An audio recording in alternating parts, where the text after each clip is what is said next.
Hello everyone, কেমন আছো তোমরা সবাই? আজকে আমি চলে এসেছি ফুলবাগান রেস্টুরেন্টে। হ্যাঁ জানি অনেক দিন পরে ভিডিও পোস্ট করছি, তবে সেটা বেশ কিছু কারণের জন্য।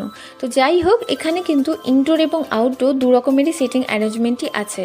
তবে এই রেস্টুরেন্টের মেইন আকর্ষণই হলো এখানকার আউটডোর সিটিং এরিয়াটা।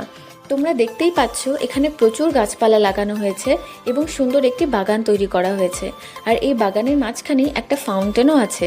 আর আউটডোরে খাওয়া দাওয়ার জন্য এইরকম ছোট ছোট এবং সেপারেট সিটিং অ্যারেঞ্জমেন্টও করা আছে। এখানে কিন্তু 6 থেকে 7 জন খুব ভালোভাবে বসতে পারবে। সব মিলিয়ে এখানকার অ্যাম্বিয়েন্সটা কিন্তু খুব সুন্দর এবং খুব শান্ত।